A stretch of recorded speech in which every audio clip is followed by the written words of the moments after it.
Good morning. Sorry, my other class went late. Well, I was answering questions.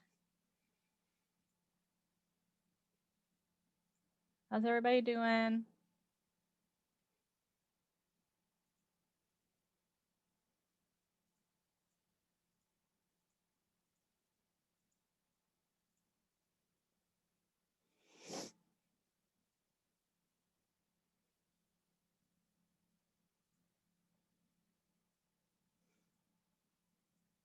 All right, Gabrielle and Natalie, Isaac, Ayat, Isabella, Montserrat. I was working on something the other day, Montserrat, and I thought of you because one of the font names was almost exactly like your name.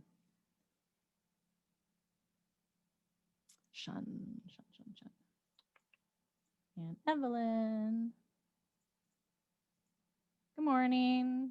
How you guys doing? Did everybody have a good break? Anybody do anything interesting?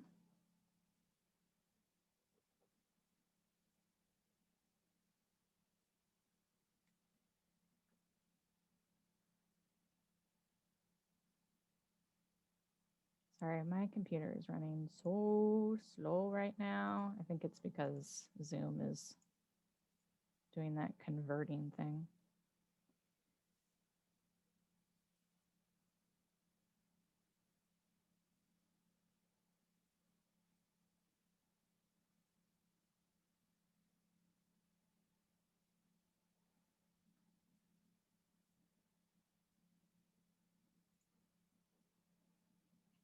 Oop, we got a bunch of people.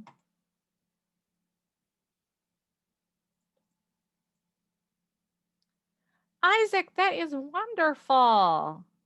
Where is it?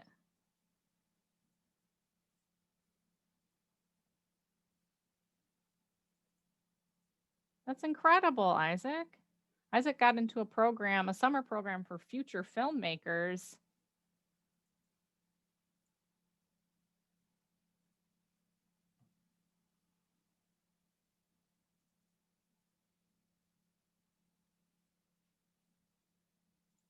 Come on.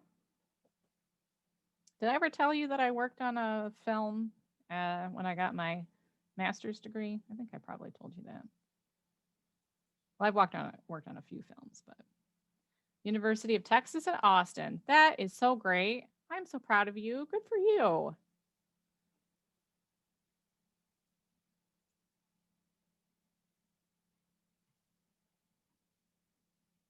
Yeah, the place I got it's for next year and via laptop. Well, still, I mean,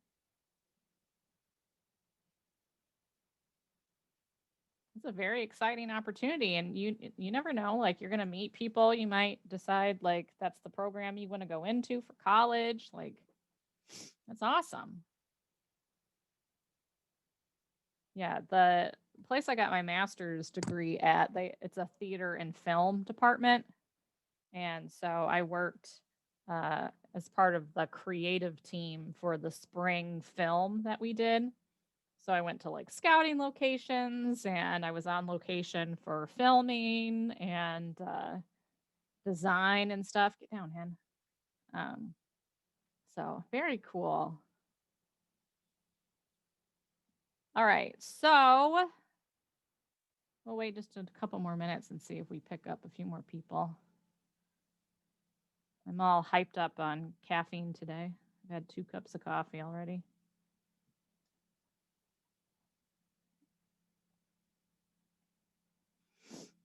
Anybody else do anything cool over Thanksgiving break? Or did everybody just try to relax as much as possible?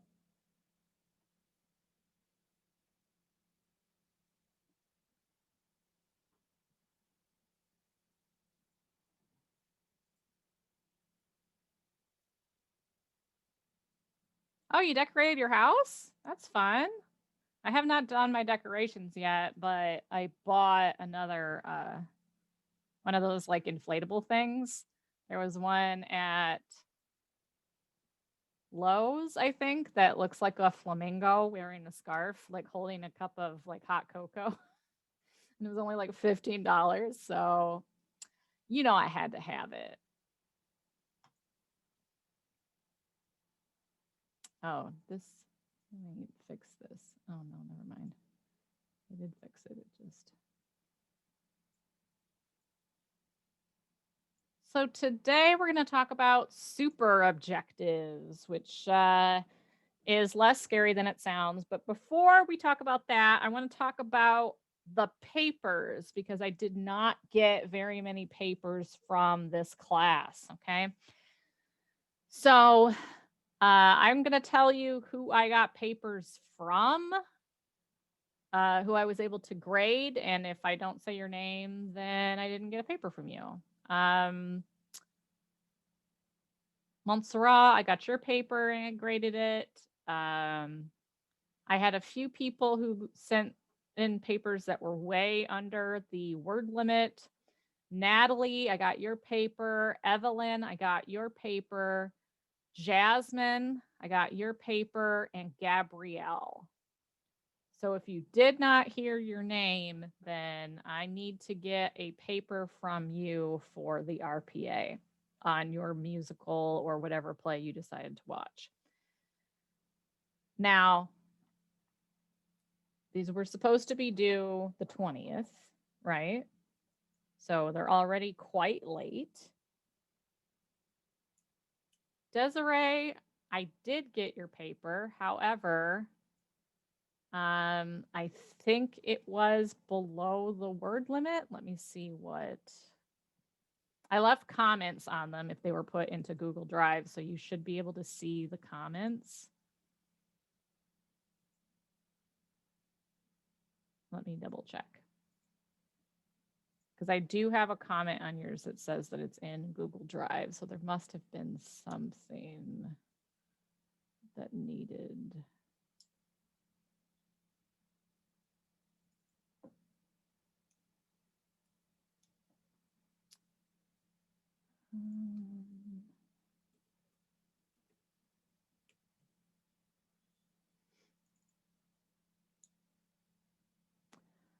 Oh, yeah.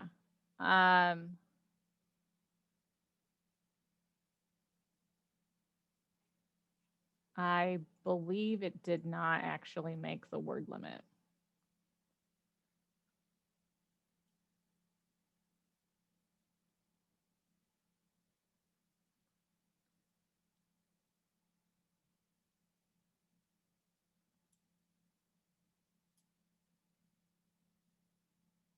Let me see.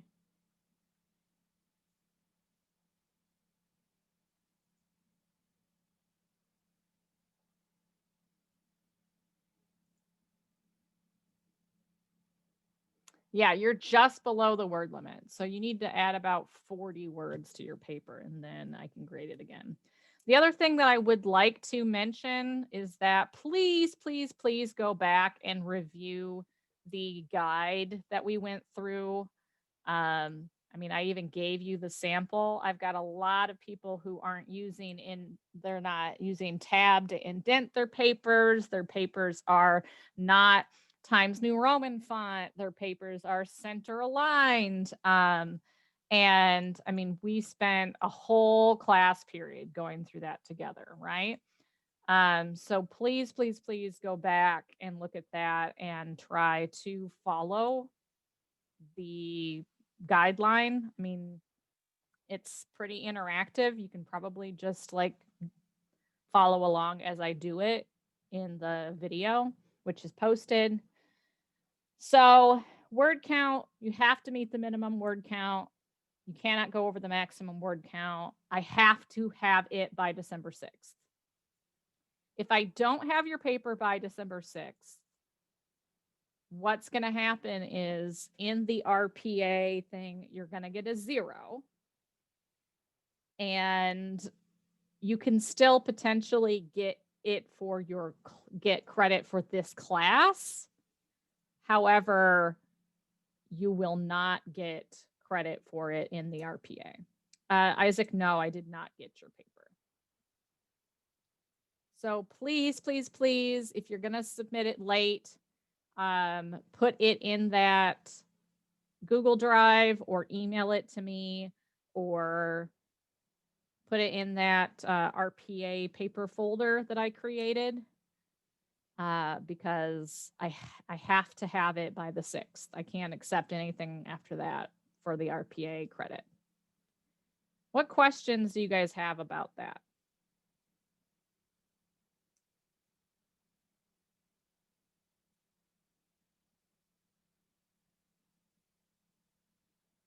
Anybody have any questions? Does anybody not understand?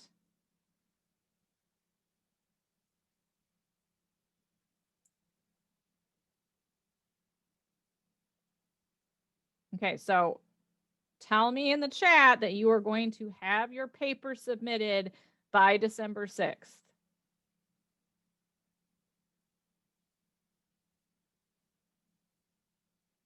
I have a yes.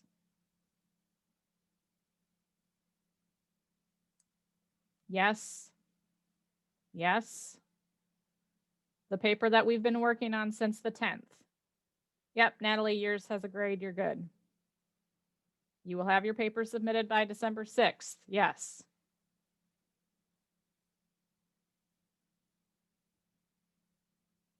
We've been working on it for, by the time you submit it, if you submit it on the 6th, you will have been working on this assignment for almost 1 month.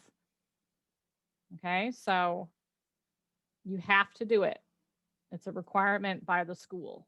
Okay, this is not my assignment. Like, I didn't create the assignment.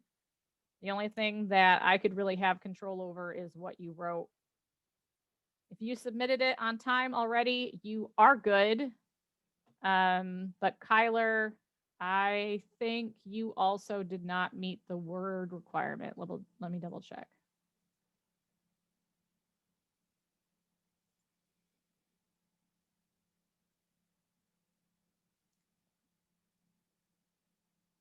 I don't think you did.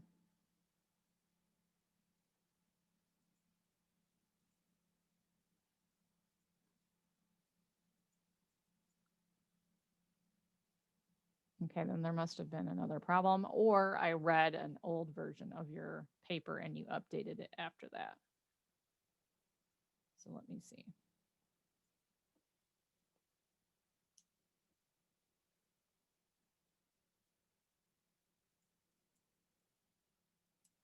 Because it is possible that you submitted something after it.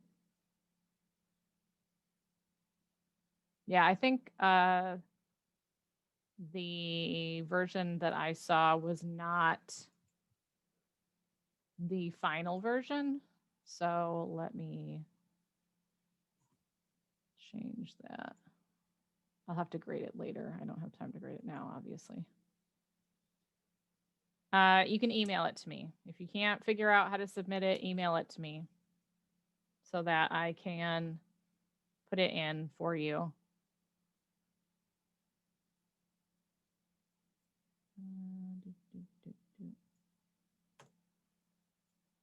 Okay. Any questions? Anything else?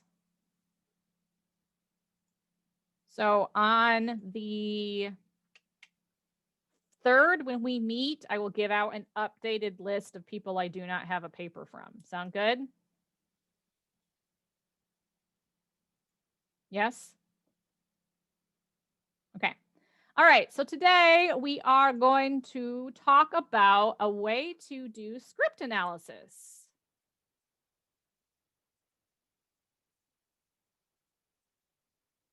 And this is a method that is used not just by directors, but it is also used by actors, okay?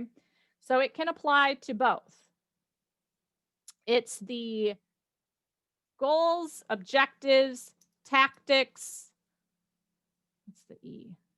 Goal, objectives, tactics. Is it evaluation? And this is a fairly old method of script analysis, but it is very good and it still works. Lots of people use it, like I said, as both directors and actors.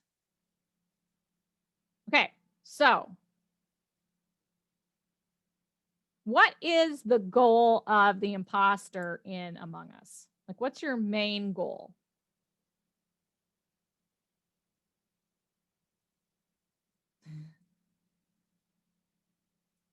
Kill, kill, kill, and not get caught. Okay, all right. That's a good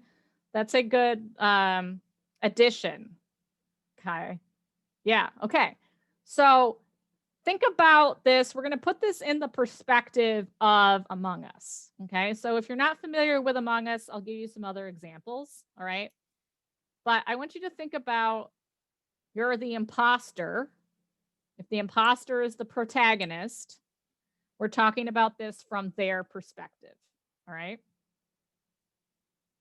Okay. So G is goal, your objective. You have a super objective for a play. And then you have scene objectives for every scene in the play. So super objective, scene objective, or possibly multiple objectives. So what does that mean? All right.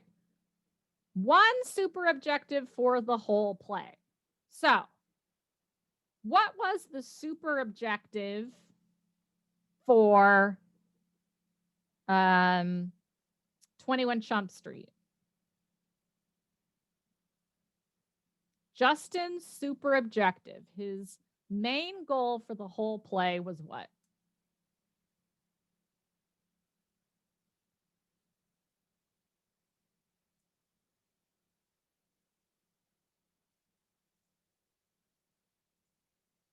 Impress Naomi, ask out Naomi. Yeah, he wants to ask her out. He wants to get a girl to like him, but specifically Naomi, right? Okay, good. Now, sometimes, but not very often, a shift in super objective can occur. This is usually a major plot point. So the example that they use here is realizing that she doesn't actually want Warner back at the end of Act 1 of Legally Blonde. Okay. That is not typical for the super objective to shift. Okay. But it can happen.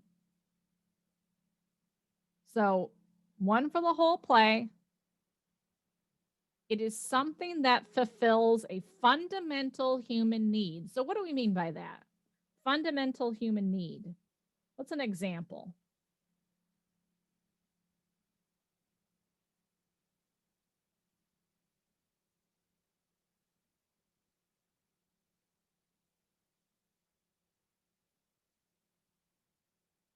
If Justin's super objective is to ask out Naomi, what fundamental human need does that fill? Happiness, says Natalie. Okay, good. What else? Love. All right, good. What else?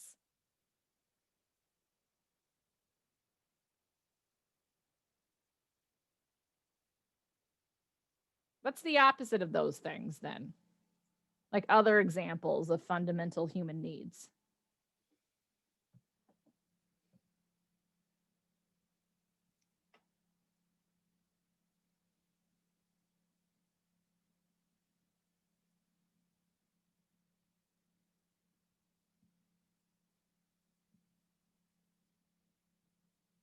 Sadness, okay. What's Elsa's fundamental human need in Frozen? What is she searching for?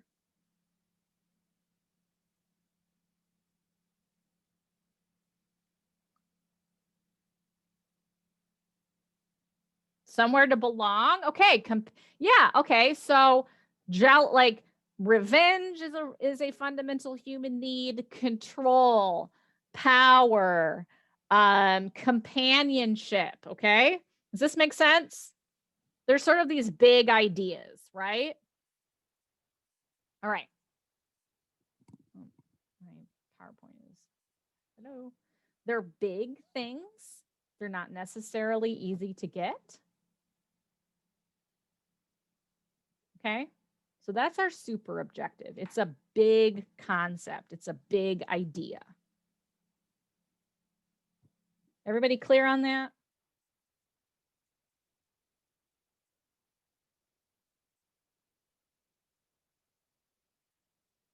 Yes, no, everybody asleep?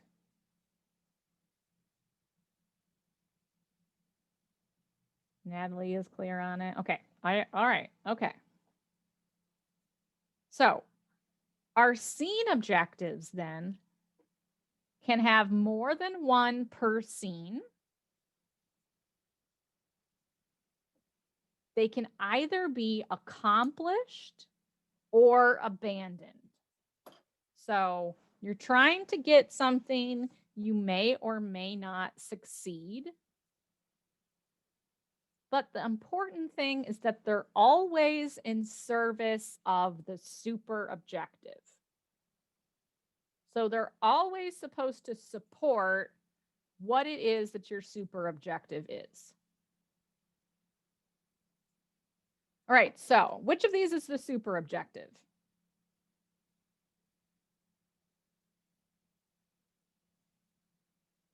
You're the imposter, you're the protagonist. What's your super objective for the game?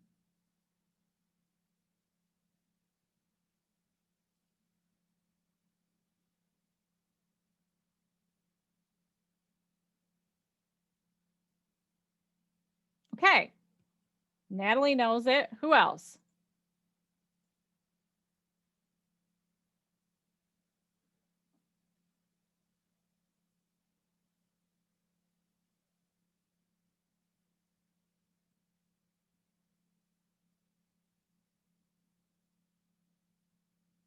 I'll call on somebody.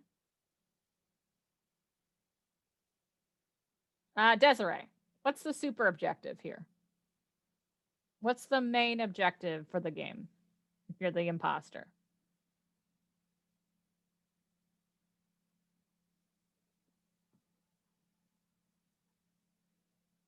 Okay, Arnold knows it.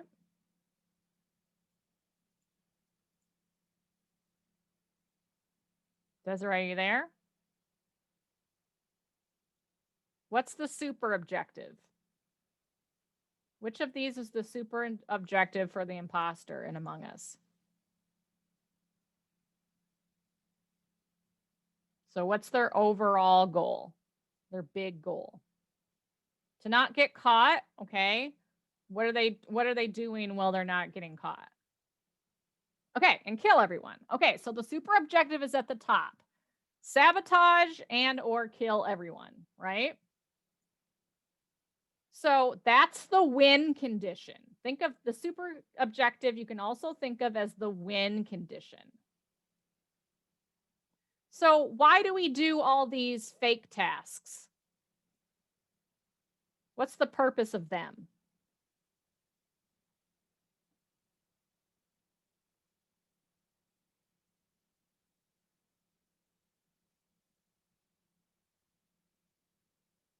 Okay, Ileana says so they don't think it's you. Montserrat says to not be suspicious, to blend in, to distract. Okay, so you're doing a separate, sorry, I just hit my laptop. You're doing a fake task, right? To serve the super objective. Does this make sense? So the scene objectives are these fake tasks. All right, good. O is obstacle. An obstacle is a complicating factor. And you have to relate your obstacles to the other in the scene. So what does that mean? The other person, right? Because scenes are usually between two people. All right.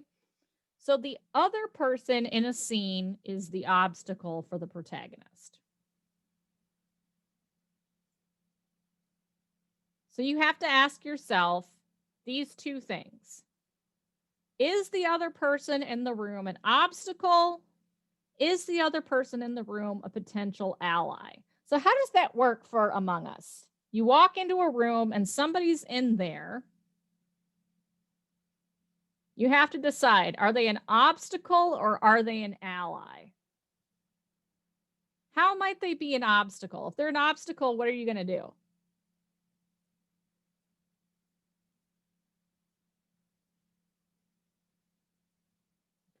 Run away, kill them, okay? All right. Or call a meeting, okay? What if you think they might be a potential ally? What would you do? Let's say you just killed somebody and then you run into the med bay and somebody's in there. Shun says use them as bait. Get them on your side. Get them to believe that you did a task. Natalie, I usually vent in front of them a few times. Like in a threatening manner or like what? Okay, so you have to make a decision, right? Then your strategy is going to be based on that decision, right? So if they're an obstacle, bye-bye, right?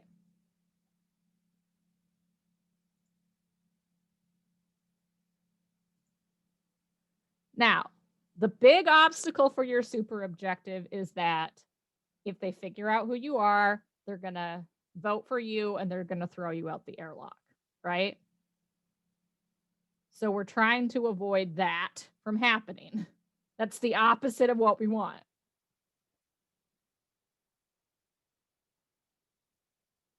So scene objectives are in response to the obstacles, right? These smaller objectives are because of the obstacle. So in order to avoid suspicion, we're going to do those fake tasks, right?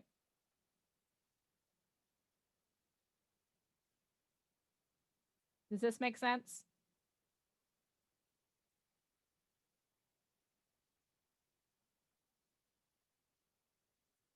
Yes? Okay. All right. So in a play, a scene obstacle is we would approach that sort of in a similar way, right? Every scene, if we're trying to get our super objective, we have to figure out, is the person here an obstacle or an ally? What am I going to do to either get them out of my way or get them to work for me?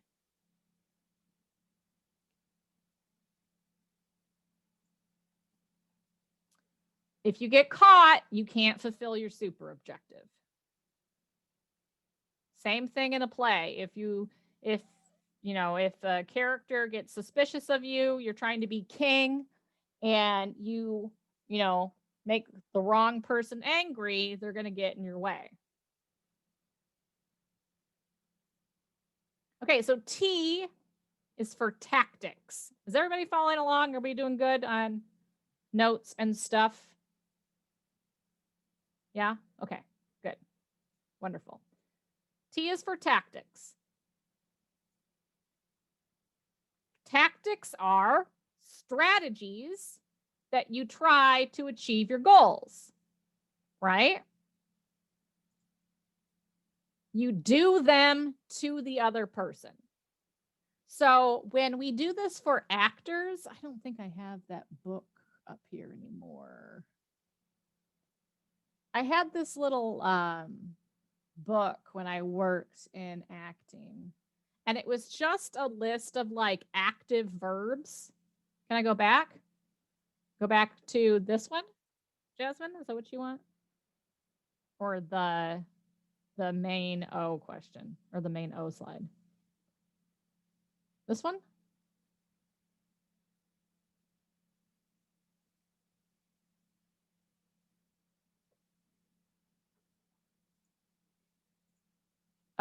Okay.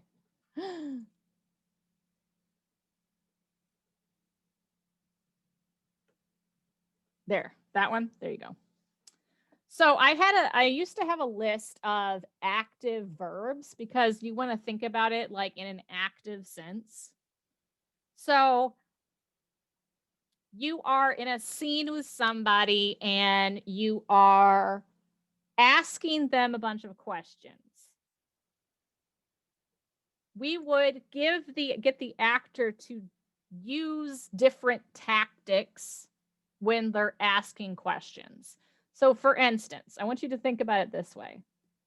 What is the difference between to quiz and to interrogate? You're welcome, Jasmine. Anytime you need me to go back, just ask.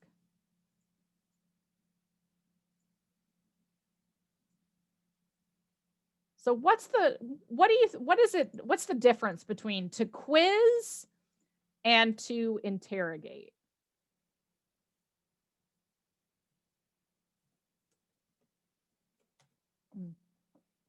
Okay, so Natalie says interrogation is intimidating.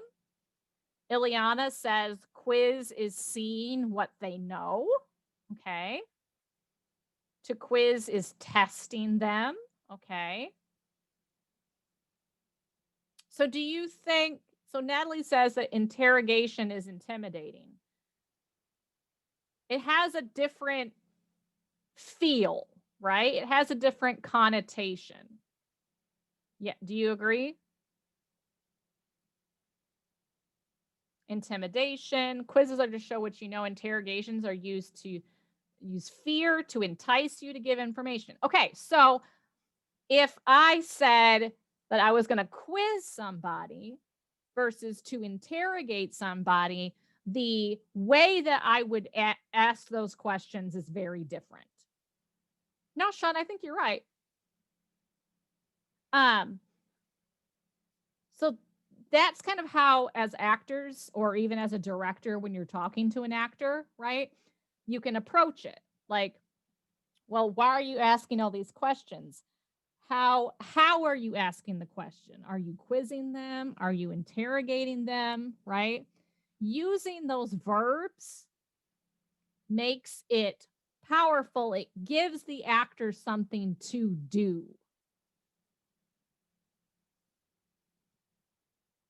So it has to be done to the other person.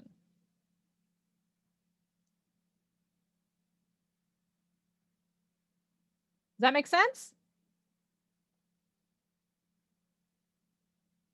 Yes? Okay, great. Okay, so here's an idea. What are some tactics that you try in meetings to avoid suspicion? What are some things that you do?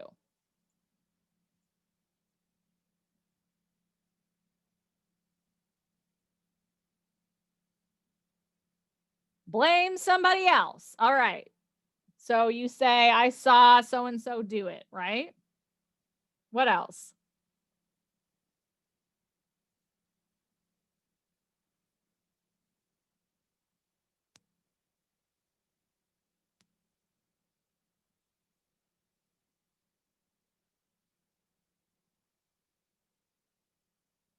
Anybody else have anything? Say something that's truthful. Okay. Use fake tasks as alibis. Talk about the task that you did. Okay. All right. So using partial truth, says Zachary, which I like, right? Because if you say like, oh, but I was in the med bay, da-da-da. Okay. All right. So what about maybe intimidating somebody? Could you do that?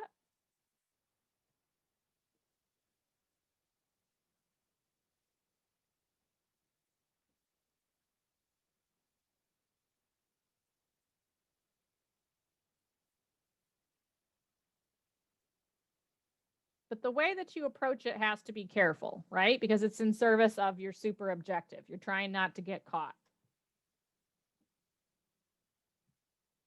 Okay. So you can accuse. To accuse. I saw Blue walking out of electrical right after the lights went out. You can reassure or put them at ease. This is my first time on the map. I don't know where I'm going, right? Which is also just you're lying, right? There we go. You can try to make allies by defending someone. I know it's not Blue because he was swiping his card when it happened, right?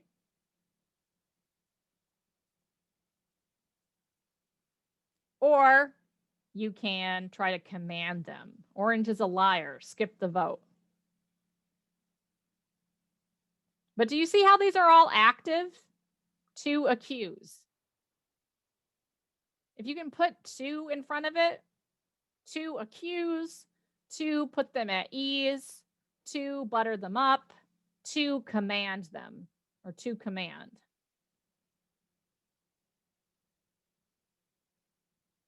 Now, the thing about these active verbs is that they don't necessarily mean the same thing to everybody, right? We can interpret some of these a little bit differently. So it's very personal to the actor and to the director. So when I think about like to butter them up, that might have a sort of slightly different feel to it than maybe what you think about, right?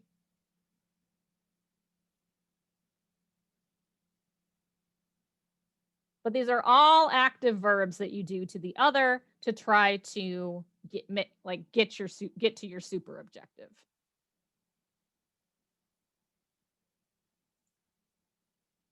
Expectation. That's what it is. What do you expect to happen as a result of your actions? So think about that for a second. Tactics and expectation. This is also in, is it misdirecting the play? Or is it backwards and forwards? Let me see.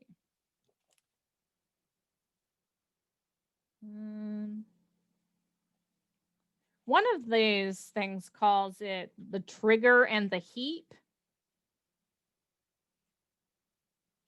or obstacle conflict, right? I mean, this is like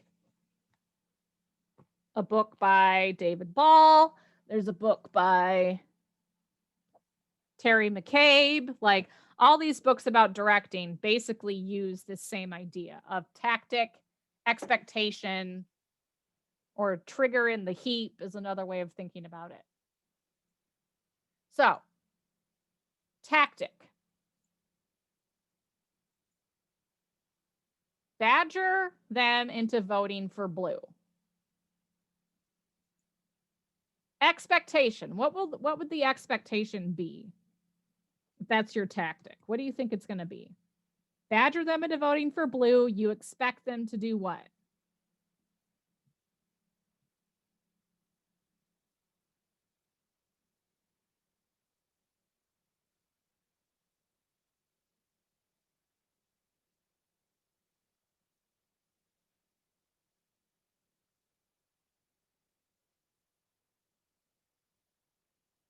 Come on, guys. What would you expect them to do? They would vote for Blue, says Ileana, right? Okay. They'll vote Blue and then you're safe, okay? So what happens? They skip. They don't do it. You didn't meet your smaller objective, right? So now you have to have a new tactic, which is to guilt trip them about not choosing Blue. So let's say you're the imposter and you try to get them to vote for Blue and they skip. Are you going to kill Blue the next round? Yes or no? No, everybody knows that, right? No, right? Because that would prove that you lied. you want to purposefully now frame blue, right? Then you can guilt trip them for not choosing blue. Okay. Is it starting to sort of make sense?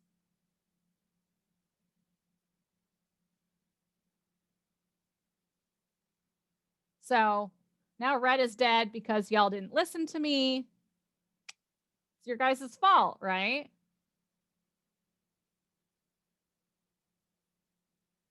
So you can sort of chart it out in this way. And I'm going to go ahead and just click through.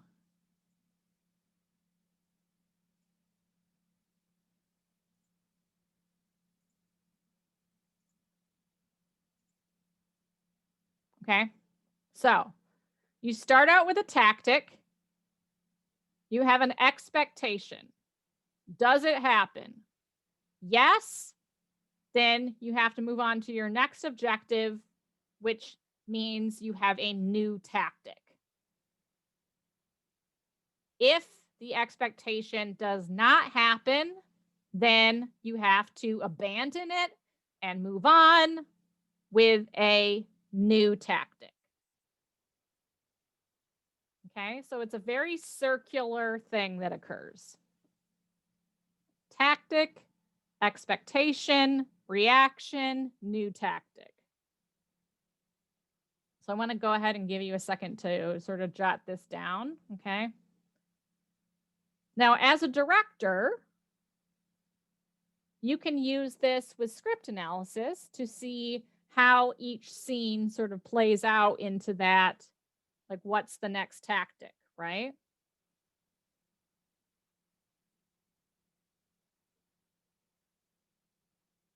It's very useful when communicating with your actors. If you're able to sort of speak to them in this kind of active language.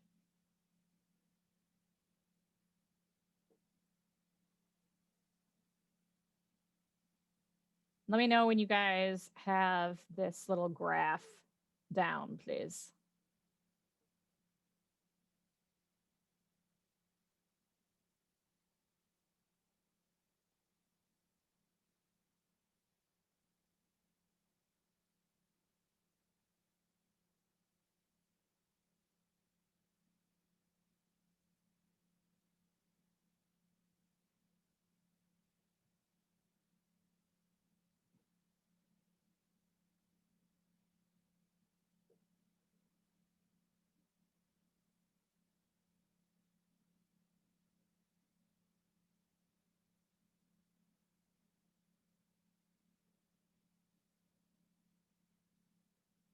Everybody have this down in your notes? Yes? No? Yes? Says Ileana. Okay. All right. Oh, 1 second. Okay, no problem, Ayat.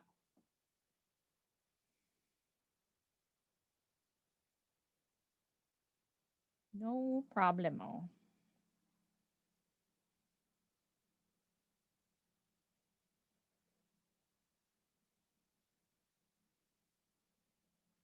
You are very welcome. Okay, so that's basically not just how you play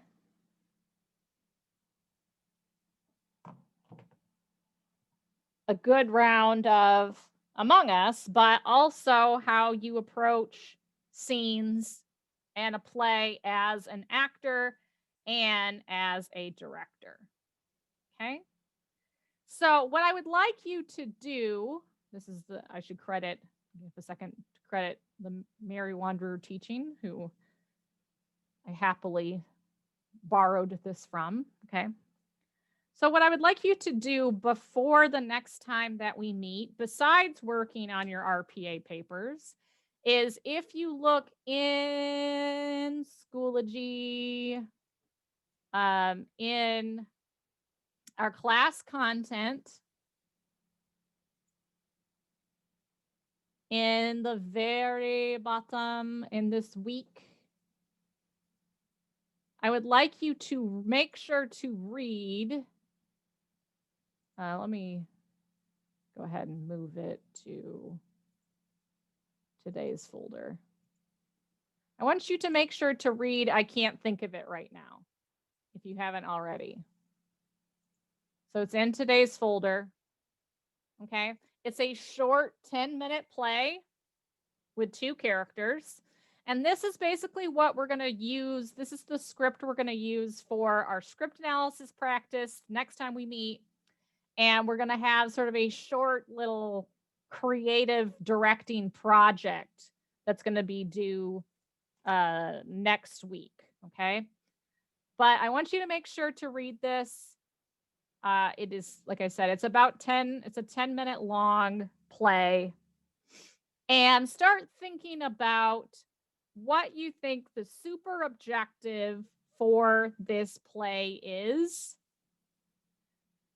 and who you think is the protagonist. Okay. So, what's the super objective? Who is the protagonist? And next time, we are going to talk about that all together. And then we are going to try to sort of figure out what we think the events of this play are. Okay. But that is your homework, just to read this and to answer those 2 questions and bring that with you to the next class. You are more than happy, or I'm more than happy to let you now start the exit ticket. So please go ahead and do that. It is the super objective exit ticket. So go ahead and begin that. And I am here if you have any questions. You've got about 5 minutes to do that. Or if you have questions about your paper, I am also here to answer those questions.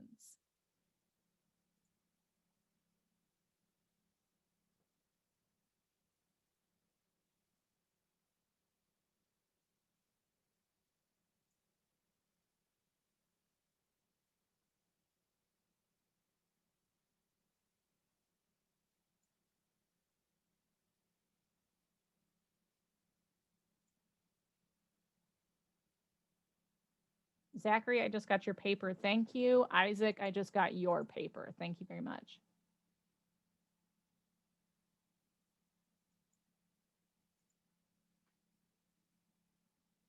Once you have finished with the exit ticket, you can go. I will request that you please take this time in class and do the exit ticket so that you don't forget to do it later.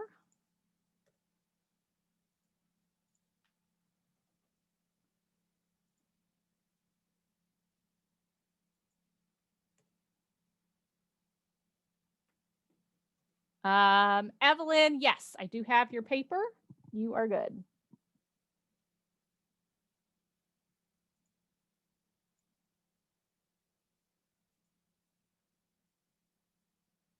You're very welcome.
Okay, Zachary, thank you very much. I will talk to you on Thursday.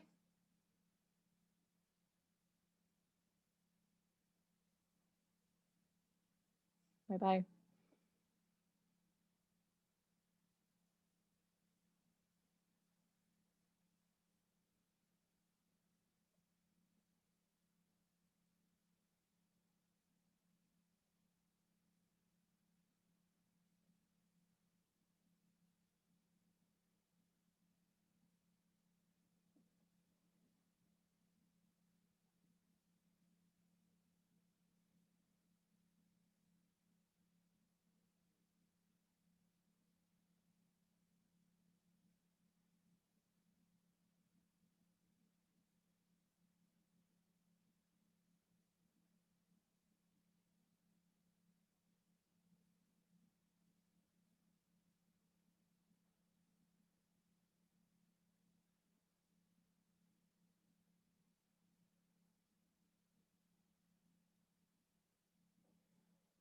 Bye-bye.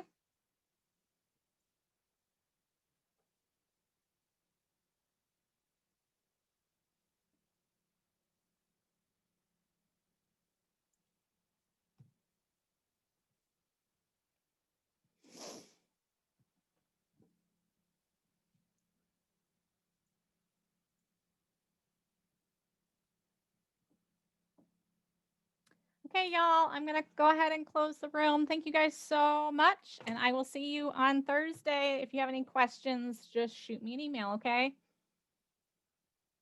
Have a good day.